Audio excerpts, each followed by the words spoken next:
For the sixth week in a row, Democrats in Congress are trying to force Donald Trump to release his tax returns. Now they're threatening to delay any tax reform legislation until Trump releases the tax returns. Trump has said that tax reform is the next big agenda item that he plans to tackle. Of course, after the epic failures of 2 immigration bans and an Obamacare repeal and replacement known as the American Health Care Act, which died fortunately and embarrassingly 10 days ago, we have New York Congressman Hakeem Jeffries, who's been a guest on this show before. He has introduced a resolution that would direct the House to delay the consideration of any tax reform legislation until we see Trump's tax returns. It is no secret that Donald Trump and his cronies would probably benefit financially from whatever tax proposal Trump is going to put out there. And of course, the only way we can really know how does the guy passing the new tax law benefit from the new tax law, the only way we can know that is if we look at Trump's taxes. Publicly, we know Trump has called for eliminating the alternative minimum tax, which requires high-income taxpayers to pay a minimum amount in taxes regardless of itemized deductions that they claim. You'll remember that last month, MSNBC's Rachel Maddow disclosed 2 pages of Trump's 2005 tax return. It ended up not really being the bombshell that it was promised to be, but the documents did tell us that Trump and his wife paid $38 million in taxes on $153 million in income in 2005.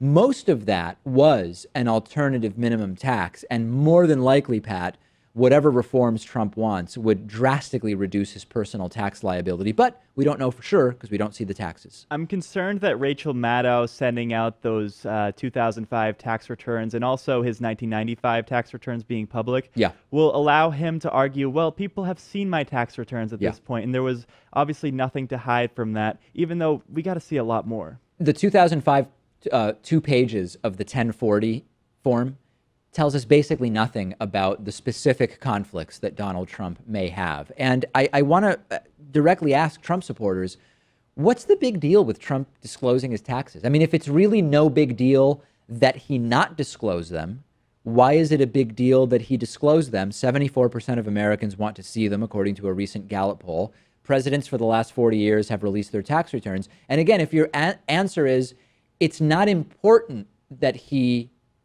isn't releasing them, then why would it be a big deal if he did release them? I think their argument is that it's a private matter and he has the right to conceal his own tax returns.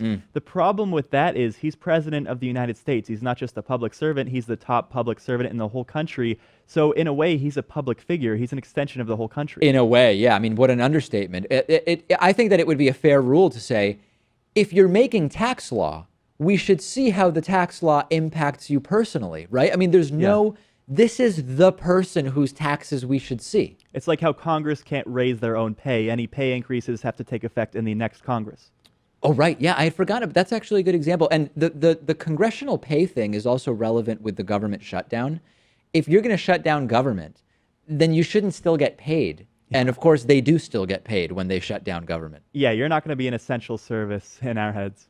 Yeah, absolutely. If you can't even keep government running, how essential could you possibly be? Why do you need to keep earning a salary? So the most powerful man in the country who plays a large role in lawmaking and policy wants to change the tax code. Should we just trust him, or should we maybe figure out how those changes to the tax code would impact him and his cabinet, as well as everything else that might be revealed by the tax returns? I think I remember seeing something, Pat, that Trump's cabinet and Trump combined have the same wealth as, like, you know, some crazy percentage of the population of the United States. I don't remember the number, but you've seen those statistics. Well, it's not surprising because I think it's 6 or 8 people, the top, the most rich people in the whole world, the billionaires, the top 1% of 1% have more combined wealth than the bottom half of the world combined. Yeah. And these are statistics that Bernie Sanders very successfully would tell people about during his presidential campaign. So, Donnie boy, show us the tax returns. Will this proposal from Hakeem Jeffries expose the tax returns? I say probably not.